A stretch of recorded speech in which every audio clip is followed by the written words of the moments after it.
Hi guys, welcome back to my YouTube channel. Hi guys, welcome back to my YouTube channel. Pada yang baru, tolong subscribe, okay? Ya, bagus. Hari ini kita nak buat unboxing tool about this item from JMT. Both from JMT are absolutely perfect.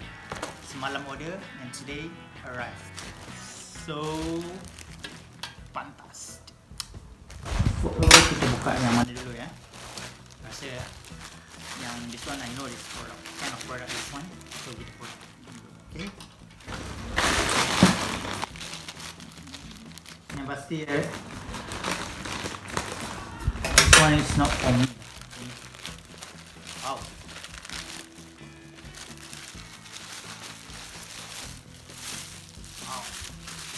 Slipper topi. Because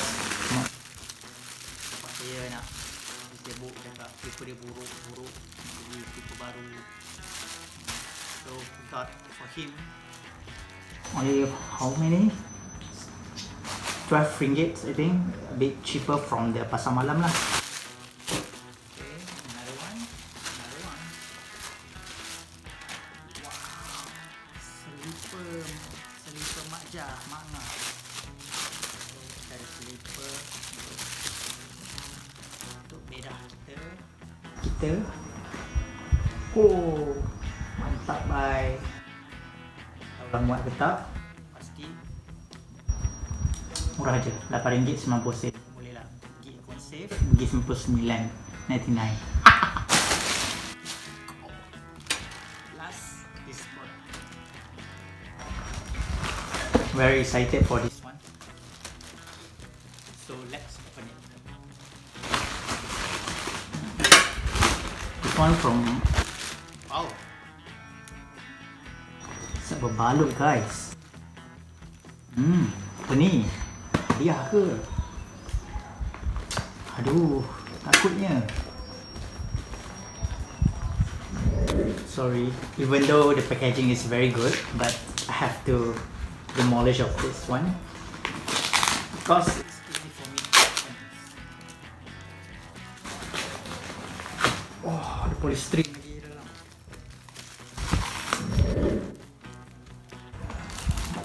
Okay, try to pull it out.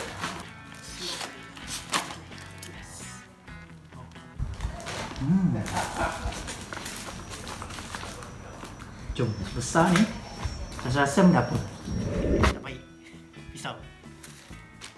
Penting. Tapi kalau betul lah memang nak buat unboxing, so kena tengok kan. Tengok rugi.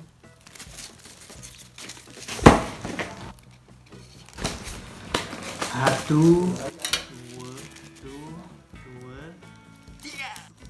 Wow, so excited for this one. You know what? I want this instead, which is the Polaroid camera, since I was 16 years old, because my friend during that time, a lot of my friends have it, but I can't afford to buy it, and finally I buy it. By the way, this is not the new one. I buy from the carousel.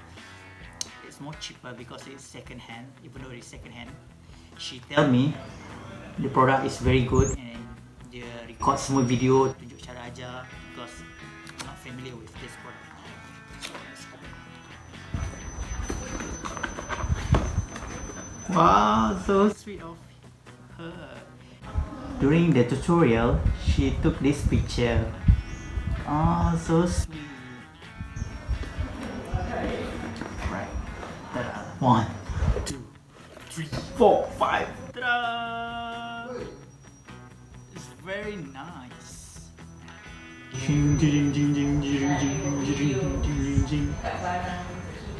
So we got it. It's only very... senyap lah tengok video. Sorry. Ada disturbance sikit. Whoa, still have a 4 film.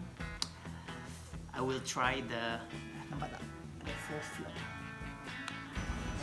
Kita akan cuba Takkan cuba. Janganlah sibuk tengok. talking kau tengah tengok tu. Dia mengintai. Okay, so we got all of this product. Yeah, slipper.